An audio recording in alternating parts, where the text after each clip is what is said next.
So, welcome everybody. We are going to discuss a very important topic that is approach to a patient with diabetes mellitus. And to the right of my side is Dr. Aishwarya, who is the presenter for today's discussion, and to the left of my side is Dr. Rifika. Both are doing fellowship in diabetes with us. So, the class will be focusing on eliciting diabetes history, physical examination, special investigations, so far as diabetic patient is concerned. So over to Dr. Rifika, over to Dr. Aishwarya for the presentation.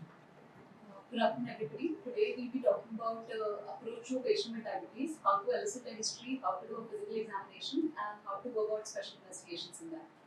So this will be our outline for today. We'll be talking about the history, the personal history, family history. In the history, we'll be talking about the type of diabetes the patient has, and how is his glycemic control, what drugs he's taking for that, what are the complications, and how much he knows about how to deal with his diabetes. So the basic type of diabetes we already know. There is type 1 diabetes, type 2 diabetes, and there are these hybrid forms. For example, LADA and KPD. That is latent autoimmune diabetes of adult and ketosis prone diabetes. So other types are, we have neurogenic diabetes or NODIs, which we commonly know as disease of the exocrine pancreas, endocrine disorders. It could be because of drugs or chemical induced infection related, or it could be uncommon specific form of immune mediated diabetes. Then it could be associated with genetic syndromes, it could be unclassified, or it could be a gestational diabetes which is first detected during pregnancy.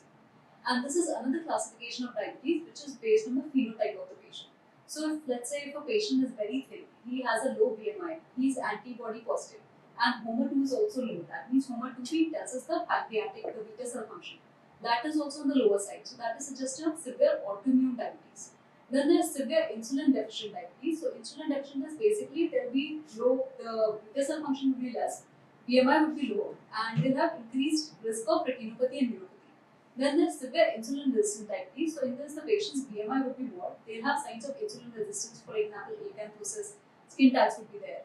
And the beta, they'll have hyperinsulinemia. Insulin would be more, so the HOMA2B would be on the higher side. And the insulin resistance, HOMA-IR will also be on the higher side because insulin resistance would be more. Then there's mild obesity related diabetes, they'll also have increased BMI. And there's mild age related diabetes, so as the age of the patient increases, they'll have some hypoglycemia will be there. So Dr. Aishwarya, what is the requirement of the two classification system? One you already told that it's type 1, type 2, uncommon gestational diabetes, mellitus, and secondary diabetes. Why do we have phenotypic diabetes subtypes, as you were just mentioning? So this can help us decide the treatment of the patient better. For example, if a patient is severe insulin deficient, so we need to give that patient insulin instead of overchase. So it can guide us in treating a patient. So I need to say the initial classification that is put forward by ADA is not wholesome. It doesn't incorporate the BMI, it doesn't incorporate the pancreatic functions as well as antibodies.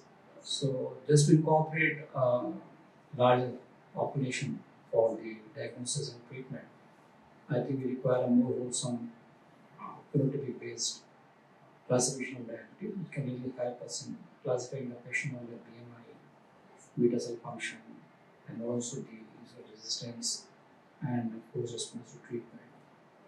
I think probably that is the reason behind why we have phenotypic diabetes subtypes. Then let's talk about the type of diabetes that the patient is suffering from. So we'll ask them about the symptoms, like when their symptoms started, what was the onset? Was the patient first hospitalized, or did he slowly have polyuria, polydipsia? Then what was the weight prior to diagnosis? Is the patient obese, or is he very lean and thin and he's lost a lot of weight? So if he's lost a lot of weight, we can think about type 1 diabetes or pancreatic insufficiency. If he has gained a lot of weight, it could be a case of type 2 diabetes. Then what were the blood glucose values and ketones at diagnosis? So if the patient was hospitalized with increased ketones and high blood glucose, then we know we are dealing with either a ketosis prone diabetes or type 1 diabetes. And with blood as well. Blood sometimes 10%. Right. Then what were the methods used for glycemic control? Is the patient using self-monitoring of blood glucose, or are they using continuous glucose monitoring? Then insulin, does he need insulin, or is he insulin independent? Then any other autoimmune diseases which are there in the patient. For example, celiac disease, hypothyroidism, any family history of diabetes, because family history is more commonly seen in type 2 diabetes. Any family history of autoimmune disease is also important, because that increases the chances of autoimmune type 1 diabetes. Then any abdominal pain, malabsorption, Cushing's or acromegaly, this can tell us some endocrine disorder might be there. So basically, when we talk about diabetes, we talk about diabetes in terms of three axes. One is insulin secretion, one is insulin sensitivity, the other is islet autoimmunity. So if the insulin secretion is more, that is usually seen in type 2 diabetes, there's hyperinsulinemia. Because there's more insulin sensitivity is decreased, there's more insulin resistance. And in case of islet autoimmunity, we talk about type 1 diabetes, we talk about LADA, that is latent autoimmune disease of the adult. And then we talk about ketosis prone diabetes, antibody positive, beta cell function negative. So that usually comes around the islet autoimmunity. So this is just a chart which explains us that around which direction the diabetes is in. So then we talk about monogenic diabetes. So patients who are not fitting into either a clear-cut type 1 diabetes or type 2 diabetes, and they have a strong family history in an autosomal dominant pattern, then we think that the patient might be having a monogenic diabetes, and they usually show a very good response to sulfonylureas in some of forms of movies. So you want to say that earlier diabetes that you described, they are polygenic, and monogenic diabetes is a diabetes which is often basically it's because of a single gene mutation, and it is usually autosomal dominant in inheritance. Okay. So here the most common ones are movies that we know of. That is majority onset diabetes of young. Like in young patient, diabetes is occurring, and the second is neonatal diabetes. The most common mutations which are seen in neonatal diabetes, they are these KCNJ11, KER6.2, and the SERV1 mutations. So these are the ATP potassium channels which are mutated. So this if the channel closes, then then cell gets depolarized, insulin secretion happens. So here there is mutation of this, and insulin secretion is not happening. So this is what happens in neonatal diabetes. When we talk about type MODIs, so we talk about glucokinase deficiency. So there will just be a mild form of hypoglycemia, and usually we do not need to treat these. They have a mutation in glucokinase. So glucose is not getting converted to glucose phosphate. It needs a higher threshold for conversion. So it's a very mild form of diabetes with usually no side effects. No neuropathy or retinopathy, no complications will usually be there. So we don't probably need to treat this. Then we talk about MODI HNF1A mutation, that is in MODI3, which is also very common. HNF4A, that is in MODI1. HNF1B, that is in MODI5. So all these are beta cell transcription factors which are mutated. So here, if we can give the patient sulfonylureas and see if the patient responds to that, and that causes insulin secretion. There's an effect in insulin secretion and MODI. So how do we ascertain that we are coming across a patient who is having MODI? What are the clinical clues in the history or maybe examination to suggest that probably we are dealing with a case of MODI? It be at a younger age. Autoantibodies might be absent in these patients, or and they show a good response to OHAs. So is there any family history of it'll be autosomal dominant family history will be there. In the history. Physical examination, it might be not. So then we talk about, initially we talked about monogenic diabetes, that was MODI. Now we talk about oligogenic form. So what if more than one gene is mutated? So that comes under the category of oligogenic form of diabetes. So it will be similar to MODI. For example, if a person has both the mutations, HNF1A and 1B, both mutations are there, so that is oligogenic form of diabetes. Then there's syndromic diabetes. So sometimes when you see a patient, and for example, he has, let's say, he has diabetes insipidus, diabetes mellitus, optic atrophy, and deafness. So we know that it is a multi-system disorder. It is affecting different systems. So it has to be something which is like diabetes is not causing all this, but there's some gene mutation which is affecting these different systems. So this is the example of Wolfram syndrome. So in that this mnemonic is there, DIDM, Z1s. So it could be if we think that okay, he has a lot of different disorders are there. So it could be part of a syndromic diabetes then. So we talk about Wolfram. For example, this Walcott-Rallison syndrome. So it has skeletal involvement. In case of Mishra-Riley syndrome, there will be GI involvement will be there. In IPEX, there will be immune dysregulation, polyendocrinopathy, enteropathy. So this is because of FOX3 variant. So basically, there will be multi-organ involvement. And here the mutation would be in genes which encode for protein for beta cell development, functional survival, but it will be multi-system, not just which are affecting the beta cells. Then we talk about mitochondrial diabetes. So mitochondrial diabetes, this is because of mitochondrial dysfunction. Here the inheritance will be maternal inheritance. Mostly it will be passed down from the maternal side. And here the organs which have an increased metabolic rate, for example the pancreas, so they will be affected first. So they'll present with diabetes, and in these patients, when we think that okay, from the maternal side it's getting inherited, and the patient might have history of lactic acidosis, he might have symptoms suggestive of other mitochondrial disorders, for example MELAS. So that is mitochondrial disease, lactic acidosis, stroke. So then we should think about mitochondrial disorders in that. So here in these disorders, metformin is contraindicated. So that's why this is important, because if you give it, it will increase the chance of lactic acidosis. So, what are the clinical clues by which we can come to that probably we are dealing with a case of mitochondrial diabetes, not otherwise the forms of more common diabetes? It's quite rare, I think. Yes, sir. So they might present at a young age with diabetes. They might have history of strokes, epilepsy, or myopathy might be there. If there is So maybe apart from diabetes, they can present you with many more clinical manifestations like stroke, maybe lactic acidosis of unknown origin. Sometimes they are detected to have diabetes.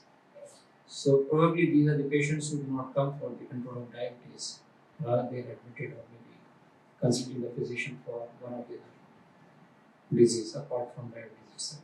But then diabetes is a bystander uh, you investigate and by chance you get the diabetes. Okay. but in these patients, metformin should not be prescribed. Right. Then we talk about lipodystrophic forms of diabetes. So lipodystrophy is basically loss of body fat. So it can be complete, like in the whole body, there's absence of fat, or it could be partial. That means in like some areas it would be lost. So these patients they'll have a very typical appearance of very hypertrophied muscle. There'll be phlebomegaly, there'll be severe hypertriglyceridemia, and hepatomegaly will be there because of deposition of fat in the liver, steatohepatitis, abnormal fatty deposition. And hyperglycemia is basically driven by insulin resistance. So they'll have acanthosis nigricans, severe acanthosis nigricans over here, along with a very typical phenotype. So here we talk about congenital generalized lipodystrophy. So this is usually seen from infancy. Body fat is completely absent. And here there's this drug, metrelleptin, that is a recombinant leptin. So that can be given to these patients, and you can treat these patients with metformin and insulin. Then there's familial partial lipodystrophy. This is seen in adolescents. They have Cushingoid appearance. Then progeroid lipodystrophy, which we've probably heard about, progeria. So they can also present with diabetes, and they look like an old person in progeroid lipodystrophy. And it could be acquired generalized lipodystrophy. So it is usually seen in childhood, and some drugs can also cause it. So you told us certain drugs can lead to it. What important drugs can you name some of these drugs? For example, drugs used to treat ART can cause this. So that is the acquired, right? So by and large, we are coming across the second familial partial lipodystrophy, which is usually found in adolescents. But they only can present it. Otherwise, most of these infants and childhood lipodystrophy usually goes to pediatrics, only neurologists. Right. Then we talk about LADA, that is latent autoimmune diabetes of adult. So normally we know that type 1 diabetes it's usually seen in children. So it has like at a younger age, the onset is there at a younger age. So here what happens is the onset is happening in adolescents or a slightly older age group, and they do not require, like for the first 6 months after diagnosis, they usually do not require insulin. So that's why we think of LADA. They have a lower BMI, they will be lean and thin. Okay, but the insulin requirement would not be there. Clinically, they would look like type 1 diabetes. Even autoantibodies might be positive in these patients. For example, anti-GAD is positive. And they might have, if like somebody has been diagnosed as type 2 diabetes. So in the cohort of type 2, almost 5 to 15% patients might be having latent autoimmune diabetes of adolescents. Especially those who are having a lean BMI. Lean BMI, lean and thin patients. Right. And after 6 months, they might require insulin.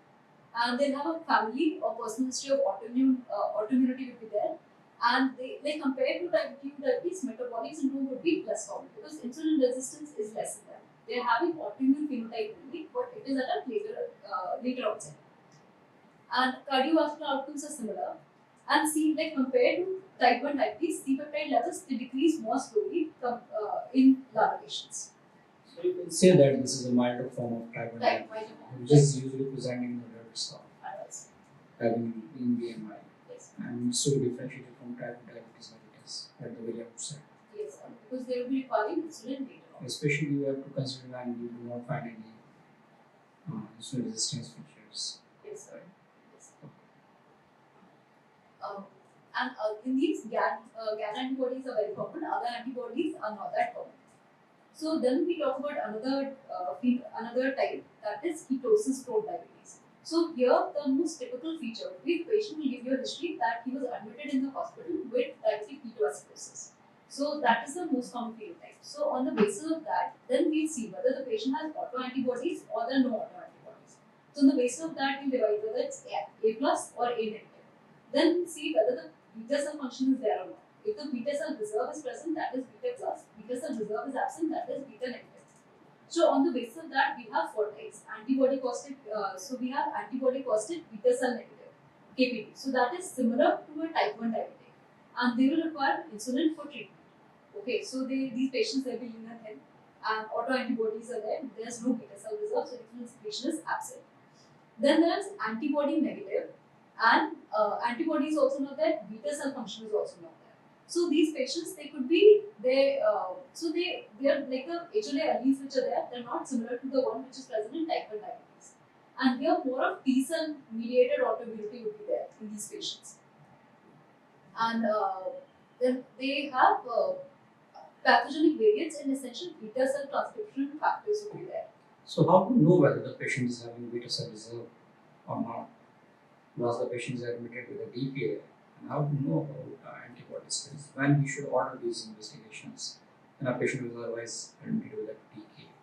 So after 2 to 3 weeks, we can check for the we can check for the beta cell reserve of discharge from the hospital.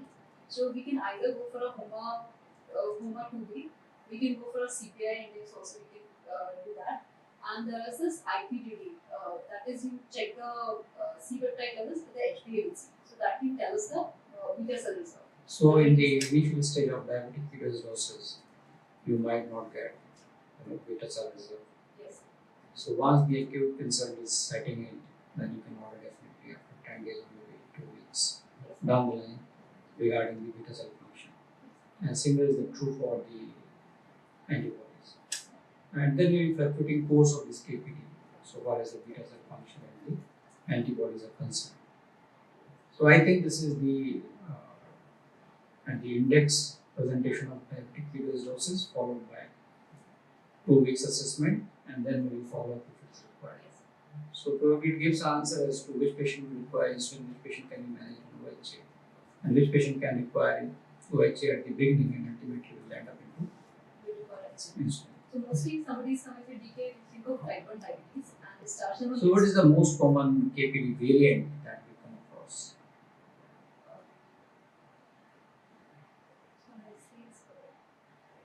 So okay, I think we need to see some more details here. This way.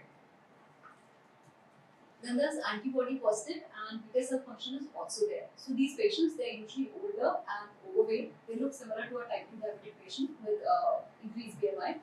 And they have GAD65 antibodies are there, but they have an epitope which prevents them from developing which prevents them from mounting this. Although autoantibodies are there, but the beta cell function will be present. So the beta cells are not destroyed in these patients because of a protective epitope. And they possess HLA alleles that protect them against islet autoimmunity. Then we talk about antibodies are absent, beta cell function is present, for example, which is there what we see normally in a type 2 diabetic patients. And superficially they resemble a type 2 diabetic patient, but still they've landed in DKA. So this is because they have a defect in the amino acid. For example, leucine. So there's a hypercatabolism of the branched chain amino acid leucine, so which predisposes them for diabetic ketoacidosis. Even though they have insulin secretion, insulin reserve is there, beta cell reserve is there, but still they have it. That is because of a different pathogenetics. Then we talk about fulminant diabetes. So fulminant diabetes is they present with DKA, but the HbA1c would be normal.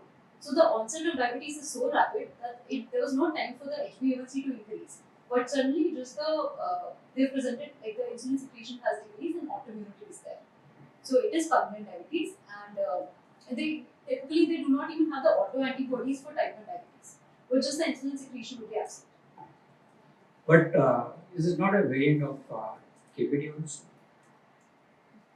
So antibodies are probably absent because So it can very well be a subvariant of KPD where A is negative and B is also so, negative. but HbA1c is not increasing in this patient because it is so rapid. So, I mean, since we have already classified that KPD patients usually present with diabetic ketoacidosis, and the presentation itself, HbA1c may not be very high. And because in due course of time only you are subclassifying these patients as to whether they are A plus, A negative, B plus, B negative. So, is a fulminant diabetes a real entity existing, or is just infancy where some of the researchers are coining this term? Because how are you going to label a patient who have a diabetes in the absence of, raised experience, number one? Or number two is why it's not a stress-induced diabetes, which is so common. So here the insulin, maybe to the fasting sequence, right? In these patients. So this is what I'm saying. Why it's not a variant of KPD itself. The beta cell reserve is not there. A is negative, B is negative. So it can very well be a subvariant of KPD itself. Only in due course of time, the future only will decide whether this is A negative, B negative, or what else it is. Is it fulminant diabetes? So what is the natural course of fulminant diabetes? They will require insulin. They will be requiring. So this is, there will be an overlap between the KPD, A negative, B negative, and fulminant diabetes. And probably since you are seeing that these patients do require lifelong or maybe long-term therapy with insulin, so they can very well be merged with the A negative, B negative KPD so far as the terminology is concerned. They can have fulminant course and presentation in the form of diabetic ketoacidosis, maybe some underlying stressors are there, infections, inflammation, infarction, or maybe some other things maybe that can potentiate the diabetic ketoacidosis. But definitely, fulminant diabetes, since it is requiring long-term insulin, it is not a temporary phenomenon.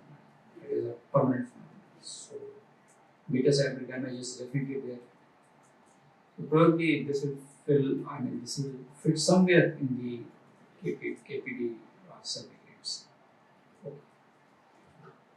So then we talk about severe insulin resistance syndrome. So here they will have features of hyperinsulinemia, insulin secretion will be more. So there will be severe acanthosis nigricans.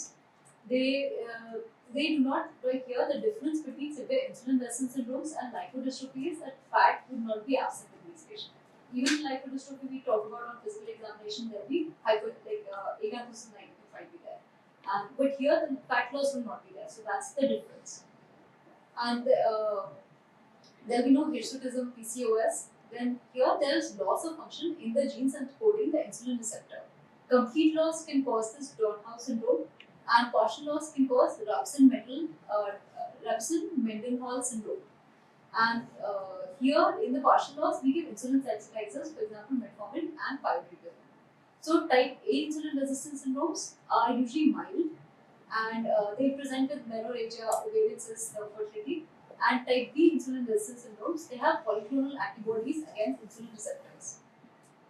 And they usually diagnosed in the presence of other autoimmune conditions, or it could be part of a paraneoplastic syndrome. So in case of when antibodies are there, they can cause both hypo and hyperglycemia. So if it is a stimulating antibody, it can cause hypoglycemia. If it is a blocking antibody, it can cause hypoglycemia. And there is this Hirata disease, which is characterized by spontaneous episodes of hypoglycemia because of high titers of insulin autoantibodies. And there is insulin-mediated pseudoacromegaly, in which there is severe insulin resistance, and there is characterized by accelerated rather than impaired growth. So normally, if diabetes is there, the growth is impaired. But in this, because of the mitogenic effect of insulin, so growth would be more. So this we've talked about.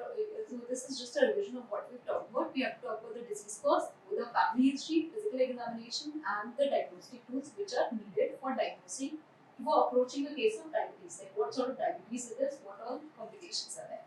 So this we talk about the type of diabetes. Next we talk about the glycemic control and the drug history. So we have to ask how, like, what does the patient use to check his blood glucose? Like, does he check it at home or does he go to a lab? Does he get his HbA1c checked?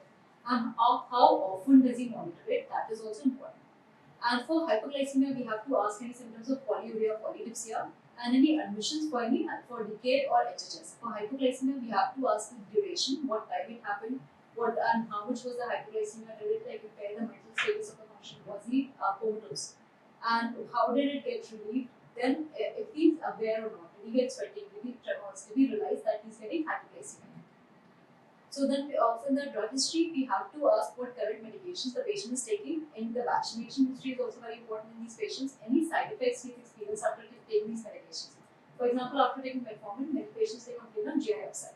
Or sulfonylureas, they are very notorious to cause hypoglycemia. So the side effect profile is also important. And many patients they take alternative medication or Ayurvedic medication to further glucose. So that also we should inquire about because it might lead to AKI or acute liver injury. Then we have to talk about the complications. So here we talk about the microvascular complication. We have to ask them if they can see properly, if they have any foggy urine, any numbness in their legs, or they can have like if they can feel it properly. Any macrovascular complications, for example, any chest pain, any peripheral arterial disease, any erectile dysfunction like cord, and any other ocular problems, any GI upset because it's very common. So history of diarrhea on and off or constipation in these patients can be there. Musculoskeletal, they can come with joint pain could be there, and sharp could be there, and they can have adhesive capsulitis, which is very commonly seen. Infective UTIs are very common, and diabetic patients per se are very prone for infections. Then neuropsychiatric manifestations also are very common. They could be depressed because of the disease. They could have anxiety related to the disease, or and diabetes per se can cause increased dementia, increased risk of dementia in these patients. So then the most important part is diabetes education, which we should stress on every visit of the patient. So here they should know about the glycemic control, what their targets are, what should be their pre-prandial value, what should be post-prandial value, how much should be the blood sugar at bedtime, and what should be then glycated every 3 monthly control should be there. So they should be taught about that, and how like if the whatever OHs they've been prescribed, whether to take it with meal, before meal, after meal, if before meal, how long before meal. So all that has to be required. Insulin, if they know how to store it properly, how to how to inject it properly, and so that has to be assessed on every visit. And then their hypoglycemic care, like what if they suffer from hypoglycemia, what do they do for it? And if they're sick, so do they know about the sick days? Do they know that they need to check their ketone bodies and any complications related to their diabetes and their control? So that has to be assessed. And food care has to be taught to them that they should not go barefoot every day. They should check their feet. Then pregnancy, before planning any pregnancy, they should know that the HbA1c should be if it's a woman of the reproductive age group, then the HbA1c should be well controlled at least 6 months prior to birth. And their fasting and what their fasting should be, what their postprandial sugar should be. So all these they should be aware of. So this is just a food care that how they're supposed to do it, how they're supposed to inspect it. Then we talk about the personal history. So personal history, we have to ask about the diet. Do they know what they're supposed to eat, what they're supposed to avoid, and if they're using any artificial sweeteners, or if any food exchange, if they know how to exchange the food and how to do carbohydrate counting, if the patient is taking insulin. So that is very important and that should be taught. And how much is the amount of ghee oil they should use, how much physical activity they are doing. So that is also very important. Then we talk about the family history, so we've already covered that. Like, for example, in Modi, you get autosomal dominant form of inheritance. In mitochondrial diseases, there is a family history of lactic acidosis, deafness, and any other autoimmunity in the family. So that we need to find out. Then when we come to physical examination of the patient, so first of all, we have to check the height, weight, and the BMI of the patient. We should look at the vitals. So vitals, we should look for any orthostatic hypertension, the peripheral pulses of the patient. Then the general physical examination should look for like any signs of insulin resistance. For example, acanthosis, skin tags, lipodystrophy, hirsutism if it is there or not. Or if any in this, and the thyroid examination is important as well. Then systemic examination just to see what if all the systems are normal. Fundoscopy is also very essential in these patients because in a type 2 diabetic patient at the time of diagnosis only they might have diabetic retinopathy, and in case of type 1 diabetic after 10 years they can develop retinopathy. Then foot examination has to be done. Then the basic investigations like CBC, LFT, KFT, fasting lipid profile, urine ACR, thyroid function test, B12 in patients taking metformin, vitamin D levels and USG should be done. to look for any case of any, for example, pancreatic diabetes. So, they might- Rashmi, do you go for the vitamin B12 estimation in all diabetic patients or selected group of diabetic patients? Or you should universally screen the patients for vitamin B12 deficiency So if on that form. they are taking metformin, they should be screened. But are there any guidelines that suggest that they should be universally screened for vitamin B12? I think yes. So only the highest patients who are having vitamin B12 deficiency, they should only be screened, or the ones who are having symptoms of peripheral neuropathy, which is basically not related to diabetes mellitus, should ideally be subjected to, or the patients who are not responding to medications. So that subgroup should be ideally subjected to vitamin B12 estimation. Then we talk about islet autoimmunity. So we have a few antibodies. For example, we have GAT65, they are islet antigen 2, insulin, and ZNT8 antibodies. So, but in a patient, like we don't see antibodies against insulin things that commonly, because now we use the recombinant form and not the ones which are used from animals. So previously it used to be very common. And the antibody positivity, it may wane with time. So the antibody which usually persists is GAT65 antibody and IA2 antibodies. So these are the two antibodies we should see. And in type 1 diabetes, the more the number of antibodies, the more chances that the patient has is a type 1 diabetes. So, and identification of patients with high titers of multiple islet autoantibodies strongly suggest autoimmune form of diabetes, for example, type 1, LADA, and A plus subtype of KD. Then we talk about special investigation. So, in special investigation, we talk about CPI, that is C-peptide index. So, here what we do is we take a glucose and insulin and C-peptide at the baseline, and then after like 30 minutes over the course of 120 minutes after OGTT, 75 gram of glucose. So every 30 minutes, at 0, 30, then at 60 minutes, then 120 minutes, we do this test. So here, if the C-peptide at 30 minutes minus C-peptide before taking in fasting condition and divided by glucose, at 30 minutes minus glucose is 0 minutes. So that is CPI. And if it is less than 0.245, that is suggestive of insulin deficiency. So we can do that, and here, like instead of giving glucose, we can give them a meal test. So what give us, what they do is they get boost.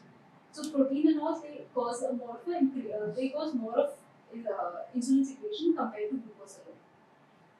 So boost high protein is commonly used as a mixed meal at a dose of 6 ml per kg. The maximum dose is 360 ml in older children and adults for this C-peptide index.